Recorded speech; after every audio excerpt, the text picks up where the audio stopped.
tell me a tale that you wish you would have maybe told your younger self, being here, in your wise ways. Well, I didn't make any mistakes as a child. I did everything perfect. Okay. So I don't have anything to correct. Buddy. Right? Let's talk tales. My guest today on Tales with Taylor believes in the power of servant leadership and emphasizing the importance of partnerships over transactions. Motivated by the philosophy that givers get, my guest focuses on how to help others, viewing business as an infinite journey rather than a series of finite transactions. By helping individuals and teams find their best selves and organize around delivering maximum value, he helps organizations optimize their people, processes, and technology, which reduces chaos and maximizes profits. It's John Kloian. How are you doing today? I'm great, Taylor. Great to be here. Awesome. Thank you so much for being here.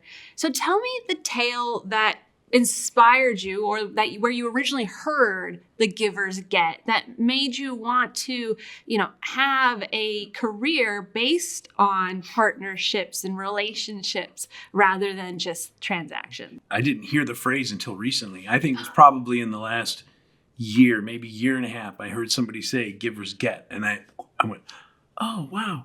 And it made a lot of things that happened in my life before, even when I was a kid, make a lot of sense. I mean, because I was like, oh, wow, that's a great way to sum that up.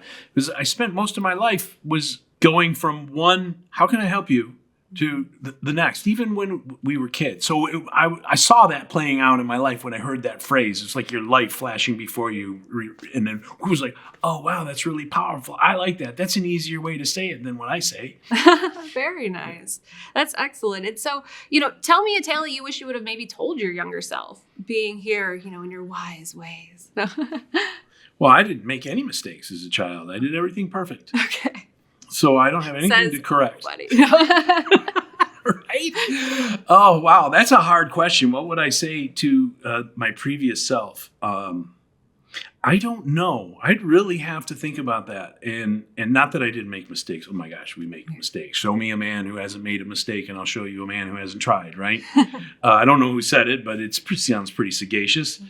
I tried to, how do I want to put this? From a young age, I had this idea, this belief that I don't want to be old living with regrets. So I tried to just live in a way that I made decisions that I didn't want to look back and go, I regret not doing that. I regret not doing that. I regret not doing that. That with a sincere attitude towards other people. I always considered everybody's my friend until you prove me wrong. So I go through life like that because it's way better than being cynical. Everybody stinks until you show me that you're a good person. So that was not a thing. So that informed a lot of my decision making. I don't want to regret being scared of making a decision, and I just want to be out there for people and enjoy being around people. And I think I've been blessed as a result of seeing the world in that way, that there isn't anything that I can pull off the top of my head and go, oh, here's the one thing. I'd have to think about it. Mm-hmm. That makes any sense. Of course. No, it's so hard. It's such a loaded question for me to ask. Like, I don't know. Like, hey, let's take your entire life. What is the one thing? No, that's a very difficult question. So I would love to take a moment to talk about the gap view. So tell me, what does gap view mean? What's the tale behind the name? The tale behind the name. So I didn't come up with the name. My partner, Paul Sim, came up with the name. And so I'm going to give you my what's your meaning? Because you can also take a look at Paul's episode, so you can do some comparison. On which name, that's right. He may have a different description. Is that so? Paul and I were very process orientated, mm-hmm. right? We like W. Edwards Deming. We like things like that. We like control systems and things like that. And there's this, not necessarily in the control system environment, but there's this idea that I make a plan. I do the things, I check how it's going, and then I act on what I find, right? And so in my head, that acting on what I find is where's the gap?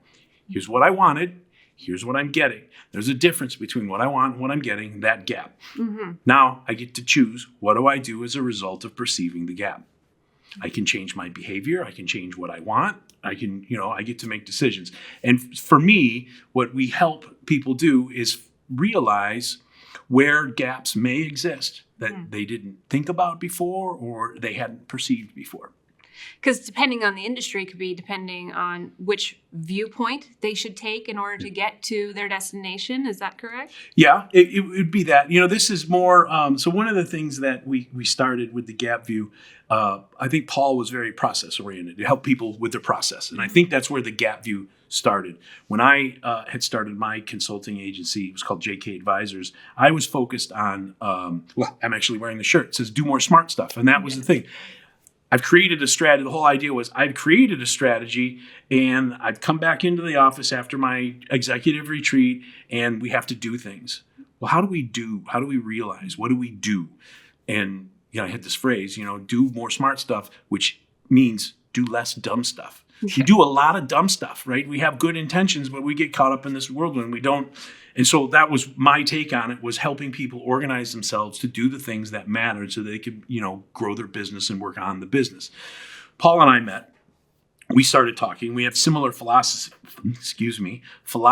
about business and what it takes to help organize people, because businesses usually are a group of people, but maybe two people, but there's still a group of people. You have to communicate, you have to be aligned, you have to be united, you have to be rowing the boat in the same direction. So we had a lot of opinions about what we've seen work and what we think could help and all of that. And we realized that if we really wanted to make a difference with people in the business, we needed to focus on more than just process and organizing to do work. In order to achieve those things, you have to unite everybody around. People aspect. That's correct, because it's people who do the work, and people are where the chaos comes from. And the chaos usually comes from people don't know, why am I here? What are we doing? Who's the customer? What's the value we deliver? If you can help people understand, here's our vision, here's our mission, here's our customer, here's the value we transfer, and everybody understands that, they can make good decisions, they can align their work, and they need a lot less micromanagement as a result, because, we're humans, we're creative, we're very industrious, and we're usually pretty clever, and we don't usually show up to work going, how am I going to do a bad job, and how am I going to screw this all up? Right. Let me see what I can do. So we expanded beyond organizational process and procedures to try to do something a little bit more holistic in an organizational context. And really, at the end of the day, it doesn't necessarily matter what market segment you're in or what value you're delivering. You have to organize people. You have to organize them around a vision. You have to organize them around a brand promise. And then everything that you do, your strategy, your people, your processes, and your technology should all point in that direction. And so that's why we used the rocket ship in the latest branding of the website. Yeah, and I almost feel like sometimes it's like people wonder, which should I focus on first, to the cart before the horse? Because without a process, it doesn't matter how good your people are if they don't know what to do. But then if you have an amazing game plan and process, but no one to implement it. So which area do you feel people should focus on first? Well, so they're all important. For me, I think it's the why. Why do I exist? Why am I here? What am I doing? What value am I providing? What's my vision, right? You could say that a bunch of different ways. What do I want? What am I supposed to do? Simon Sinek has his golden circle. There's a whole bunch of different ways. It doesn't matter what words you do. There is an objective that needs to be attained, right? And typically, hopefully, well, this isn't hopefully for me. You can be big picture in business, or you can be what we call mercenary. And it's not in the negative sense of mercenary, but mercenary is very transactional. We're in it to make money. We want to sell a lot of widgets. We want to do this. Big picture is more aligned, like I want to partner with you. I want to transfer value. I want a long-term, not necessarily a short-term. So you figure that out, and then what's my objective? What is the thing I'm doing beyond making money? Because we all have to make money to keep the organization going. But what am I doing? I think you have to start there, because then everything starts attaching to that and pointing in that direction. Otherwise, it points in a bunch of different directions, and you show up on Monday, and Thursday looks different than Monday because you don't know what you're doing or why you're doing it. Right. I feel like I've heard you mention like your North Star, pay attention to what is your North Star. So then that way, whether you're making a personnel decision, a technology decision, a process decision, you can say, okay, let's look at the North Star. Is that going to be aligned? That's exactly right. I have even in our own lives, we have goals, we have objectives, and we hit a decision point, and one of the questions is, okay, if I choose this, does it get me closer to my objective, or does it take me farther away? It takes me farther away. Ooh, maybe I shouldn't make this decision because I don't want to get farther away from my goal. I mean, it's really, it sounds simple. Oh, it's so simple. It's that easy. It can be that easy. Mm-hmm. Well, especially when you have good guidance too. And so is this, industry specific or industry agnostic? Not necessarily industry specific. There are probably environments where this works better than other environments. I think for the most part, our target persona is, it's a business to business market. We're usually talking to a small to a medium-sized company, right? Not a Fortune 500 company. We're probably, I don't want to say, we're not in the medical space. Well, we're probably not talking to medical practitioners. That's not where our experience comes from. We don't have the bona fides to talk in that, either we have organizational experience. It's just not somewhere where I think we'd either be recognized or we'd be comfortable with coming in as helping. So B2B, small to medium size, and probably some sort of service or product generation. And so you're in business with Paul, which, like I said, look out for his episode 2. How do you choose a partner? When someone is watching this and potentially they are wanting to start their business, what are some of those aspects or, that you would look into when choosing a partner? Great question. The road of partnership is littered with failed partnerships, with lots of broken hearts and angry people. It's a marriage. It's truly a marriage. It is. In business, which, you're dealing with the topic that gets most people in divorce, which is finances. Yep. A business has to, even though we are not in it for transactional reasons, you're not in business unless you're making money. Even nonprofits need to make money to be operational. You have to eat. Yes. Right? And money is how you eat in today, unless you're growing your own food. God bless you if you're growing your own food, right? That's which great. Is a full-time job in itself, especially in the desert here in Arizona. But So I'll say something that might sound a little crass, but it's the truth. When I was a young kid, and then I realized what it was I was saying. So then I'll refine my statement. So I used to have this when I was just getting out of college. I had a startup in the .com era, and it was out raising money. And money was, I don't want to say it was easy to come by, but there was a lot of money out there chasing technology because the first it was crazy. It was nuts. It was a lot of fun. Right? We had a lot of fun. Met a lot of people, learned a lot about people and about business. I was 20-something years old. I was just out of the Navy, just got my degree from a local school here, DeVry University. And, here we are starting a business, trying to raise money. We know what we're doing. But you say we got something cool that we need. You want to give us some money. So all we did was tell people what we wanted to do, and we had some people write a business plan. So anyways, I come up with this idea that there are people that I would want to do business with, and there are people that I did not want to do business with. And I had a yardstick, and it's like, if you're cheating on your wife, I don't want to do business with you. And if we're out and you don't have a drink with us, that just gave me pause. Now, you're a bad person, but that was my thing. It's not whether I was right. That's not the point. Yeah. What I'm getting at is I learned later what I was saying was what's important for partnership is value alignment and aligned interests. So that's the first yardstick. Do your values line up with a potential partner, and do your interests line up? Because if your values are misaligned, that's a big no-no, right? That's a huge warning sign, because you don't see the world in the same way. You don't value the same things in the same way. There's always going to be conflict as related to that. And if your interests don't align, then you're not pulling the rope in the same direction. You could actually be working against each other, right? So that's where I start.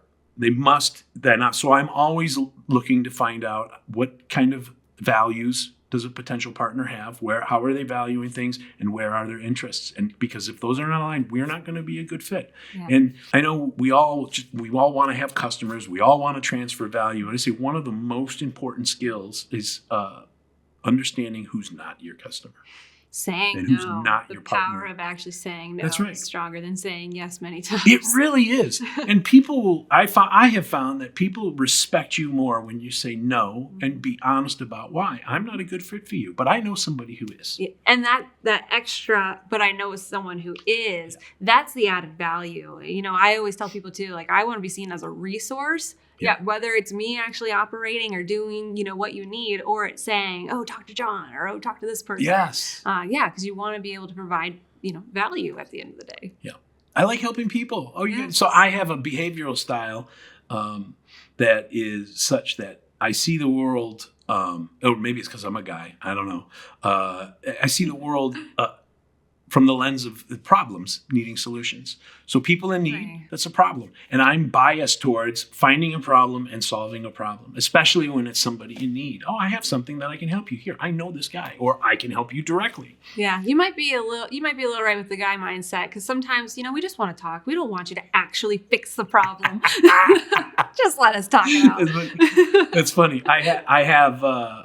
Wow. Okay. So I don't know if this is actually me or I'm having someone else's memory. Okay. But the thing that I either did it or I heard it and I don't remember. I apologize. Hey, sometimes when you watch a movie, it feels so real, or if you read something, Yeah. that's the power of video. They say it feels like a friend told you that. So at the tip of my tongue or at the tip of this memory Yes. is the question: Do you want me to just listen, or would you like me to help you? Yep.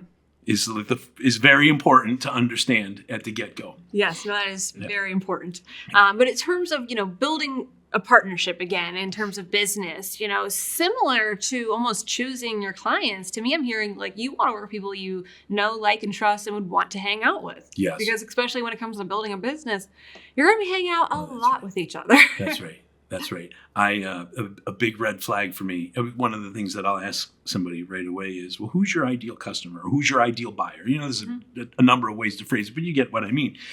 And the person who says, well, my solution is universal or my product is for everybody, huge red flag. They don't know who they are. They don't know what they want. They don't know how to go about getting it or any of these things.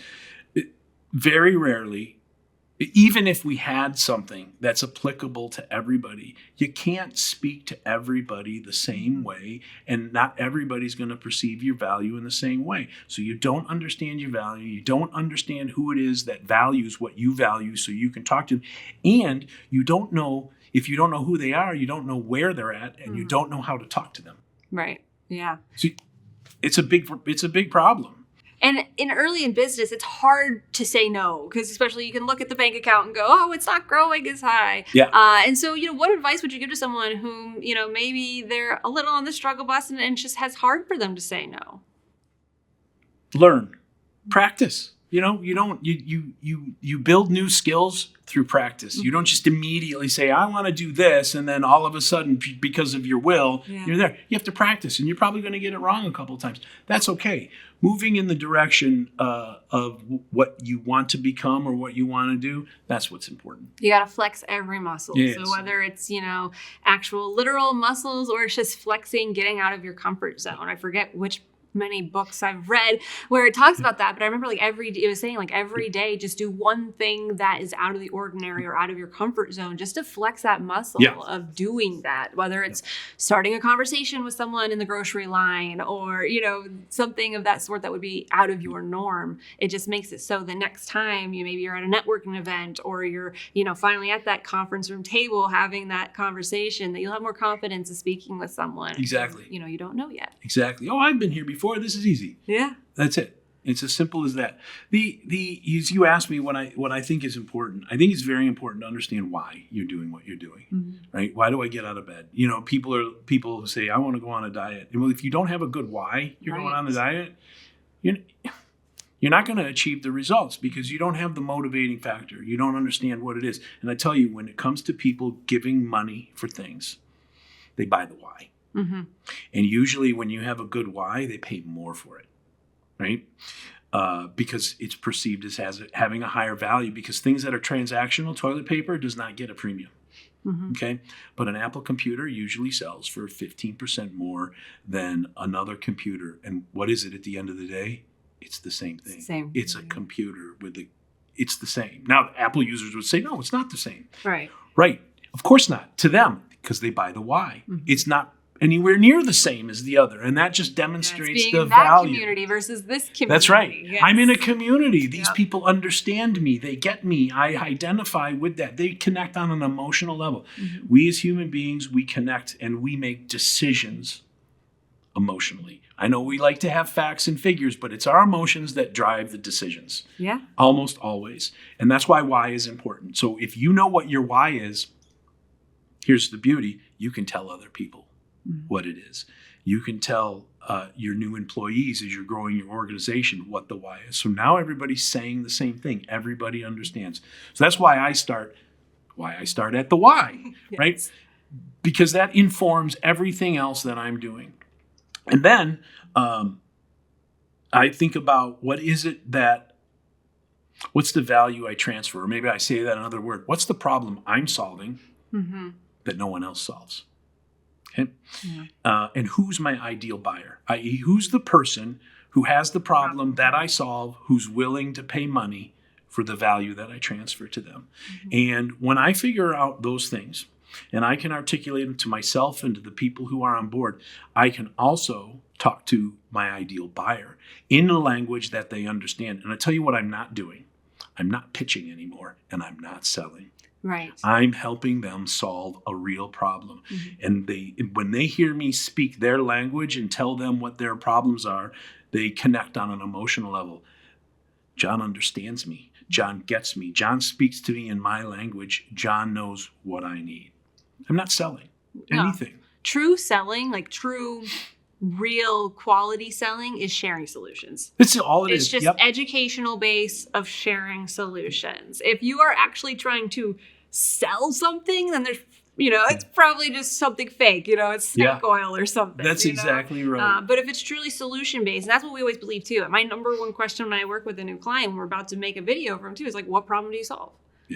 Yeah. Because if you're not solving a problem, then you're not really. What value do you have? What value do you have? What good are you serving to the greater good of the community? 100%. Yeah, you can sell widgets. That's fine. Because it's probably solving a problem. Yeah. There's so many little widgets. Gosh, I just got this cool little widget that has like multiple sizes for jar openers. I don't know what's happening in my hands. They're getting weak by the minute. But, it's like that solved a problem, Yeah. So it's always, starting with why. So that, we mentioned Simon Sinek for Start With Why. What are other tales that you love to either read or maybe you've loved to watch that have truly inspired you? I say watch because I always do think of Ray Lewis, how he would like recite lines from The Gladiator before a football game. So that's why I throw in two movies. This is where your audience, where you are going to realize what kind of a weirdo I really am. Because I don't watch TV. I don't listen to music. I don't read a lot of popular culture books. Every now and then if someone recommends, but usually if I'm reading, it's an old book. Okay. I spend a lot of time studying ancient Greek. That's cool. So I can read things in ancient Greek. And so you read Latin? I do not. I read Greek. Okay, Greek. Yeah. Sorry. I just assumed old, so I'm just like, wait. Latin. Oh, yeah. Well, it's pretty old. Yeah. Someday I aspire to Latin, but you can't. I found that I can't study 3 languages at the same time and get good at any one of them. So I had to focus, and then I'll move on. As I've dabbled in Russian, I've dabbled in Latin, but then I had to go back and just focus on Greeks and just read, because practice. You have to practice. You can read about the language, but you have to actually be in the language. And unfortunately, no one's speaking Greek. So I have to just read it and, Interesting. do then that. You can't hear how it's actually That's right. said. This is the best way to develop language is to read stories to your children, or to help them develop their language skills. So I don't have anybody reading Greek to me, so I have to, especially ancient Greek, it's dead. If only there was like an app for that. Yeah.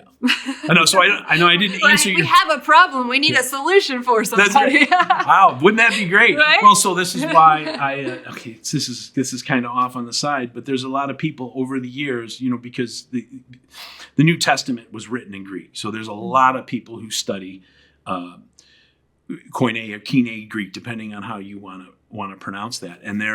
And for a long time, for centuries, they've been studying Greek and writing books and grammars and all that stuff. And there are actually schools of thought about how it should be pronounced. because of certain breathing marks Right. and this, that, and the other thing. And no one speaks like that. But we have modern day Greek speakers who speak the way Greeks speak today. So there's a growing consensus that it doesn't matter how they spoke it then. This is how it's spoken now. So use the current pronunciation, even with the old, even though some of the breathing marks we don't have. So I was like, that makes a lot of sense. So now at least I can hear modern day speakers, and I can hear stories, and I can equate it to how I see the words written and have a pronunciation to cling on to. And it makes sense. Why should we cling to one pronunciation versus the other? Just look at our It's entire like- nation. It's not like we all can agree on how to even say That's right. water. So- That's right. I mean, we have English. Is there any one way to pronounce English? No. No, there's not, No. because there's a whole bunch of people who use it. So that's my take. And I know that's not the answer to your question, but I'm going to arrive at the answer to your question. So I personally don't feel like I'm missing out, because, and the reason why is I have found that what we experience in the modern day is not anything that our forefathers haven't experienced 4 or 5 times over in different cultures. And it's actually rather comforting and interesting to read somebody like Herodotus or Cicero, who wasn't Greek. I think he was a Roman historian. But anyways, they're describing things that are problems that we have today, or problems that we had 100 years ago. And it's like, oh my gosh, some of these things are universal. And some of the wisdom that they had, you can see that some of the people that we hold up and go, wow, look at how insightful they are. They're not saying anything new. No, right? That's true. They're not saying anything new. Solomon, I think, said, there's no new thing under the sun. And from what I can tell, from where I sit, I don't see much new. I mean, we have gadgets that we didn't have before, but in terms of the human condition, And the concepts and yeah. That's right. Yeah. I don't see a lot. And I don't know, so I'm comfortable where I'm at, and I don't feel like I'm missing out on anything. And it's less distracting. There's a lot of distractions. Yeah, it's probably just more insightful and enriching for your soul, because let's think about the reality of most media, these days. It's not trying to enrich your soul. I pretty much stick to sports. I do love sports. Yeah. That's my love. Wonderful. Wonderful. So, I used to be really heavily steeped in the news cycle and politics and whatnot. Stressed me out. mhm. One day, I don't even remember why, but one day I said, that's it. I'm done. I'll make sure that I'm informed. Yeah. I'm not watching the news anymore. And that's the thing. If it's something big enough, and I've recently adapted that too, if it's big enough, I'll find out. There's plenty of places to get There's plenty of information places. from. You are inundated from every which way. If you're someone who is in business, on a computer, on your phone at all, if it's something that Yeah. outrageous, you're going to hear about it. So my blood pressure went down, my stress level went down. I'm a much happier and joyful person, and I have less distractions. So it works for me. May not work for you. And that is great. So, although you can't really go back in time and be an ancient Roman or Greek, if you were to write a tale, what would be the title of that tale? Oh, that's a wonderful question, and I feel stumped. I mean, the first thought that went through my mind was know yourself. Mm. But I'm just regurgitating, I think, Socrates. Well, that's okay. Or he said something like the beginning. Maybe I'm confusing a biblical passage. The beginning of wisdom is fear of the Lord. But I think Socrates said something along those lines, that the beginning of wisdom is knowing yourself. Mm-hmm. And I know it's very philosophical, but I'll try to have something more quantitative to put around it. My last job, I worked at a company here in town called TTI Success Insights, and they make psychometric assessments. They make some of the world's best psychometric assessments. And through those psychometric assessments, I started understanding myself. Okay, I'm sorry to interrupt you, but can you explain to me a little bit? Oh, about so what that psychometric includes? assessment, I know it sounds scary, right? No, it doesn't. It sounds intriguing, and I just feel like I should know what that entails, and I don't. And so I'm one who's never afraid to ask a question, because if I look dumb, whatever. You're welcome for asking the question. These are self-reporting questions. Okay. And they're not diagnostic assessments. They're Okay. self-reporting assessments.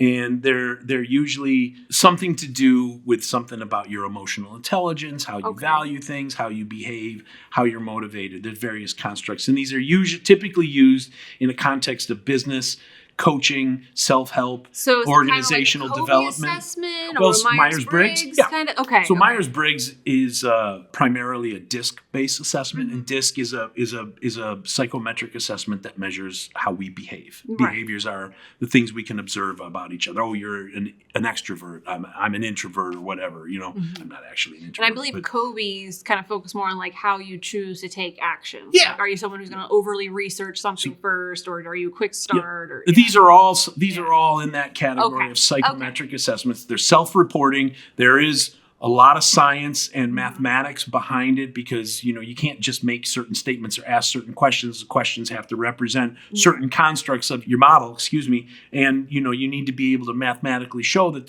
there's correlation between the constructs and how you're generating the statements that you make about it. And we find that most people initially think it's quack science.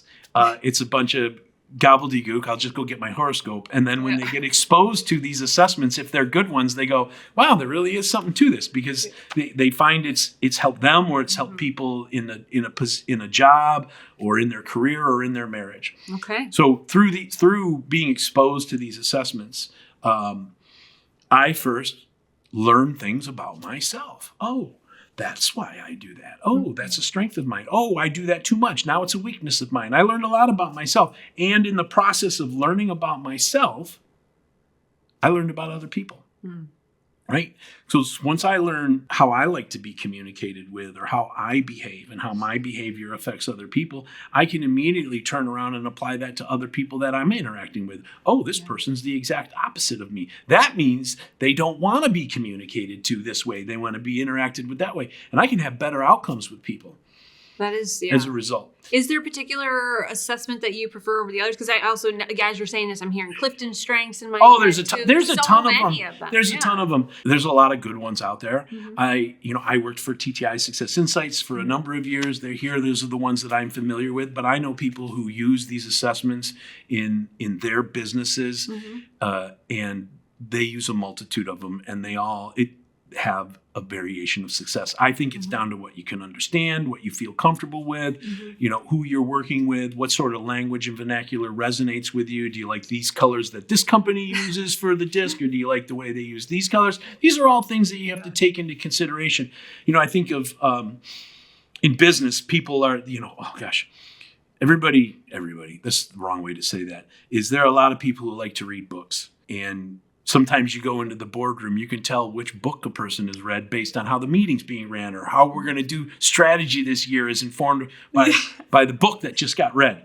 And I remember, I wish I could remember who said it. I can't. I'm terrible at this. But, all these books present a model, right? And they present the author's view of things and their model, and it's their words and it's their construct and all of those things. And there's value in that. But they're all broken.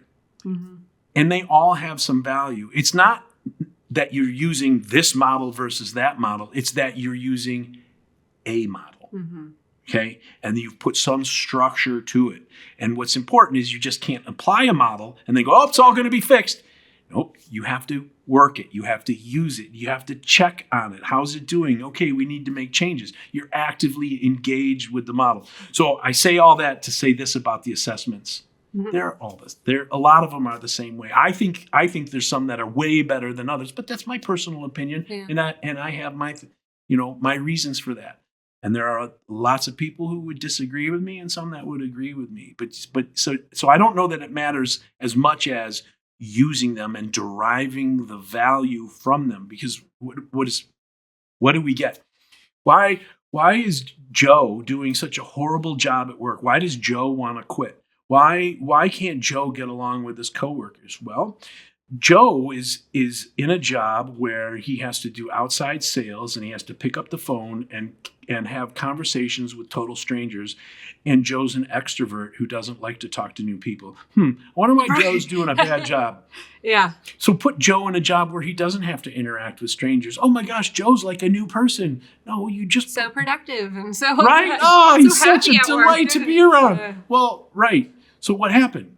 We just understood Joe. And an assessment that can help you do that and understand the job and understand the person, and now the person is more fulfilled and the whole team is doing better. There's a lot of those assessments that can help people do that. Yeah, and I do agree. It's about knowing yourself, but knowing yourself to help you understand that others are different. I think that that's a really good thing about those assessments. Even my husband, who you had a pleasure to meet, like we are definitions of opposites other than when it comes to values and a few common interests. Like exactly there you go. Other than that, like I love sports, he could care less. He's like, my sport's bowling.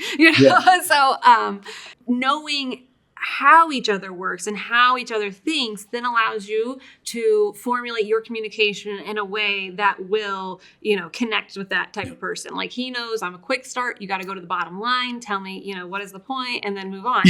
I have to present a research paper. He's the complete opposite, overly researched. So, and I do recommend that too. When you're finding a partner, try to find your opposite.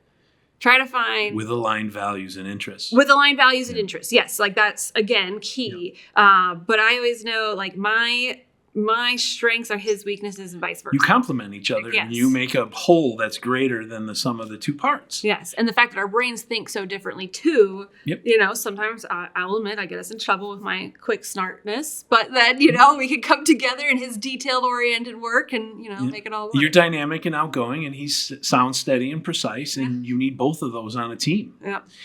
And those are actually the styles that can cause that have the greatest potential for conflict. Oh, wow. Especially if the values don't align or the interests. Well, that's the end of the day. The values align and we feel have enough common interests. Obviously, we started as friends before we even started. We actually started a business before we started dating too.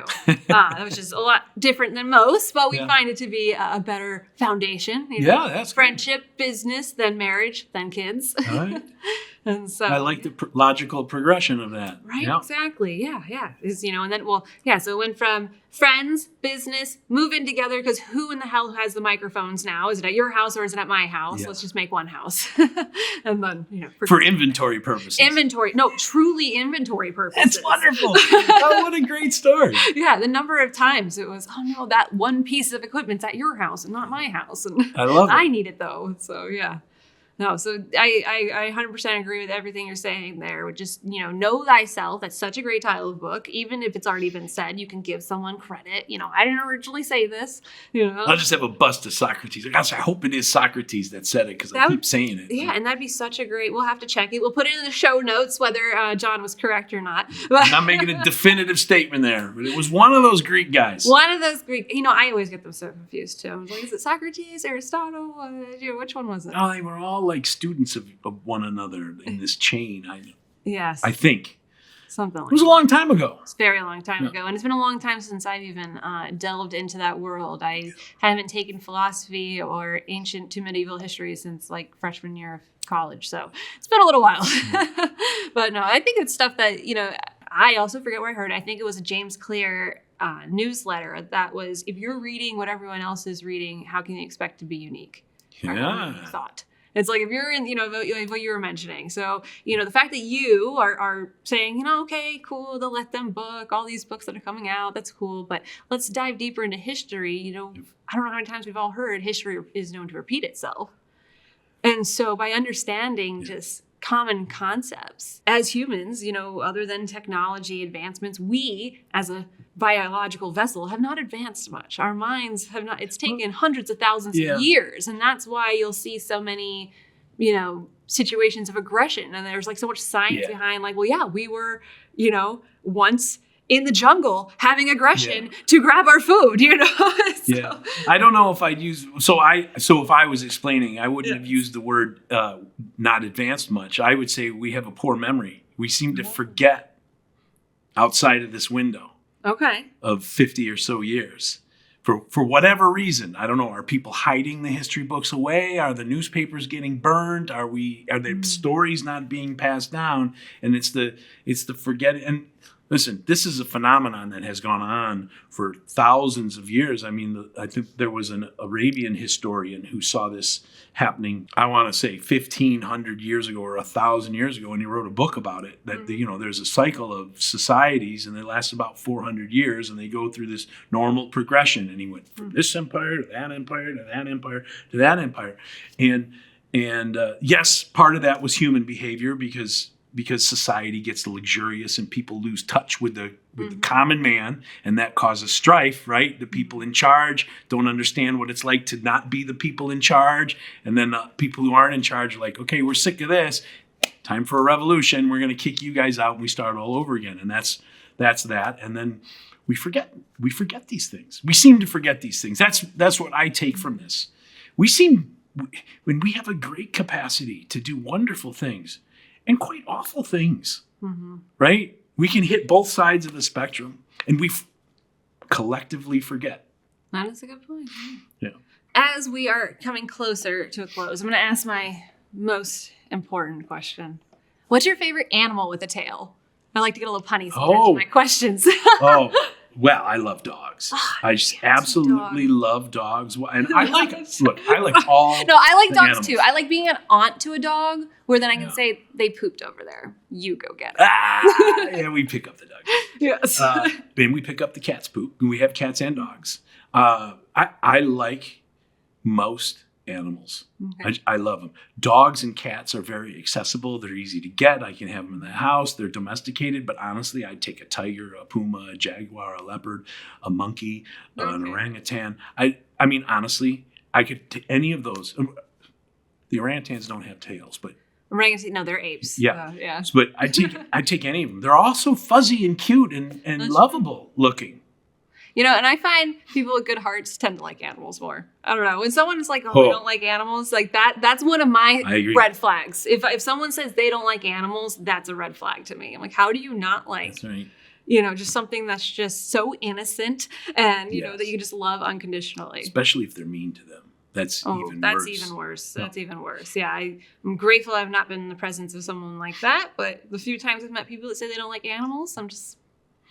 I trust my animals' instincts about people too. If they don't like strangers in the house, I'm like, okay, I better start looking for something because the dog's picking up something. Mm-hmm.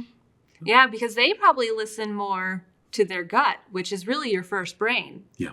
And, I know you mentioned too how we like to make purchase decisions based on emotions, and perhaps it is because we have that first brain. Yeah. We have, our gut brain that's developed to then say, this feels right, this feels good. And we do that through storytelling and connecting emotionally. I was just reading a book. I was reading a new book recently, right? I told you I don't do that very often. I do.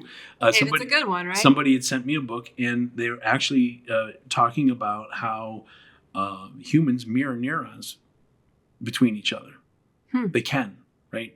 And this explains how we can finish each other's sentences, or we can hear something and see the same image in our brain and things like that. So I suspect there's quite a lot of things that would sound woo-woo or otherworldly having to do with humans that we've yet to understand about energy and things like that. The animals innately, they just have. That's who they are. They don't. Yeah.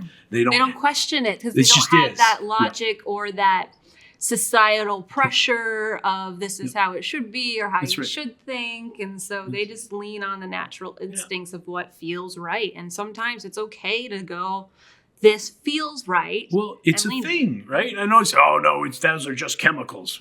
Okay, but that's may or may not be. But the fact of the matter is that I know what's happening and I can use it to affect an outcome or understand what's going on. We all know that everybody brightens a room. Mm-hmm. Some by coming in and some by leaving. You can literally feel that presence. The light just went on because so-and-so came in. Oh, it's really dark in here. They left. It's bright again. You can feel it. You can sense it. There's something there. Because I can't come up with a chart or a graph doesn't make it any less real. Well, you can though, actually, because I know I'm on multiple books. I have a problem with that. So one of the books that I'm currently working on is Dr. Joe Dispenza's Becoming Supernatural, and they talk about in their rooms when they do these retreats, they're using like EKGs to like actually measure the frequency and actually measure the vibration that's happening as these groups are doing these like mass meditations, and like they can see the readings at certain points. And so, energy and vibration is real, and people do output a vibration of sorts. And you can feel it. Yes. You can sense it. Yeah. Yeah. And so, it's do the things you can do to make sure you're outputting the best vibration. And so going back to what, I think is a good tip of maybe getting away from news and getting away from that mass media is probably change the vibrations even within your own body that is making everyone else around you feel like, oh, cool, it's John. This is exactly, what a way to bring it all home. We didn't even do this intentionally, is that whole idea of servant leadership, that whole idea of partnership. What is that? At the end of the day, it's denial of self and putting others in front of you, right? Helping others, looking to be how you can be of assistance to others and all that. People who are out for themselves, they're very transactional and they don't care about other people. And you can sense it. And you know, I don't say, ooh, they're bad people. That's not what I'm saying. It doesn't work for me. And I don't want to associate with people who don't see that world. I see things out there. I want to know how I can help. How can I serve you? What can I do for you? I can't help you, but this person can. I know a guy or a girl, you know, and that's the way I think people sense that. They can pick up on that, those vibrations, right? I know we sound like it. What sign are you? But there is something to it. There's science behind it too. I'm sorry. I like science, you know, facts are great. There is something to it. Yeah. We all know it. Yes. Right? Whether you want to believe it or not, you know, just like, you know, when you're a kid, everyone believed in a tooth fairy just because you believe it. So, you know, it's the truth. You just got to believe in it sometimes. So how can people learn more about the gap view? What kind of assessments can they get started with, or what would you recommend people get started with? Oh, great question. And thank you. Thegapview.com.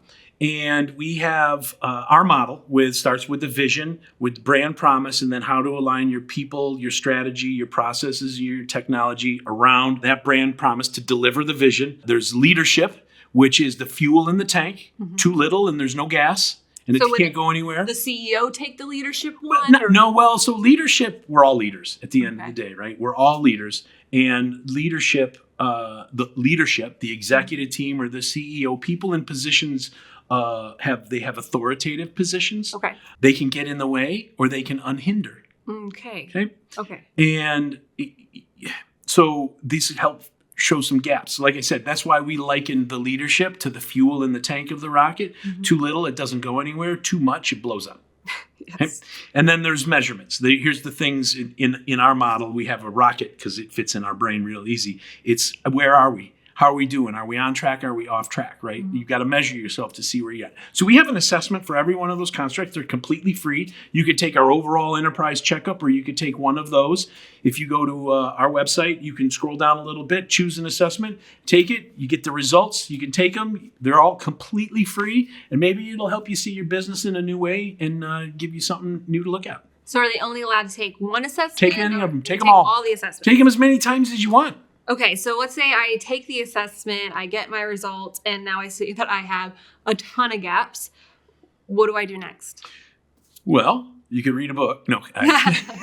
I mean, you could do something yourself. I mean, you see where the gaps are at. And if that doesn't work for you or you want to learn more, you can pick up the phone and you can call us. It's completely free. There's no obligation. We help however we can. If there's something we can teach you or a limited engagement, or maybe you just want to come in and have us do more, we can totally do all that. I mean, our whole point is so we make a bold claim that we say our business accelerator model can help a business double its value in 24 months by doing the things that we do. So that's like our super duper offering. We're coming in and we're rolling up our sleeves and working hand in hand with you. And then we have offers that get rolled all the way down to more self-help. Okay. Yeah. And we'd love to help whoever we can. Yeah. And if there's a fit, there's a fit. If there's not, then maybe we know somebody. And the thing is, you don't know what you don't know. And so at the very least, you know, you got to start with an assessment, get a baseline, see the gaps that could potentially be in your business. Because, you know, especially when you're in business and depending on the structure of your business, sometimes you're so in the weeds, you know, in the business that you don't get that opportunity to have that outside view. Maybe you go to that one conference and you're super inspired for a day, but then you're back in the business. At least with these types of assessments and paperwork, it's almost like okay, here's a check. Let's focus on this. And then I would say it's not real unless it's written down. Well, now you actually have a written down report of what's going on. And then you can write down in your calendar days to then, you know, pick and choose of which piece you want to implement. Right on. Yeah. Yeah. So thegapview.com. We'll also put it in the show notes and everything, so that way you can stay connected. And then if John, like, you're super awesome. If people just wanted to stay connected with you too, are you on LinkedIn? I'm on LinkedIn. Connect with me. Hit me up. We can talk. I love to meet new people and just chat about what I'm doing, what's going on, hear about what you may be doing. And, you never know what we could I can't speak, what we could co-create or collaborate on. And if not, hey, we had a good conversation. Right? Fun stuff. Yes. If you have heard anything, it's about relationships with John. It's not just about transactions. And so definitely take an assessment or two. They are absolutely free. And if you were to leave everyone with just one message, one final bit of advice, what would that be? Don't be afraid to raise your hand and ask for help. Oh. Yes. Don't let pride or fear get in your way. There's lots of people who would love to reach out their hand and help you. Yes. Yeah. Yes. And not everybody has their hand out wanting you to pay them for it. No. What is that? It's like an African proverb. You can get there alone, but if with the group, you can get there faster or something like. I totally butchered that proverb, but it's along the lines I've of heard that.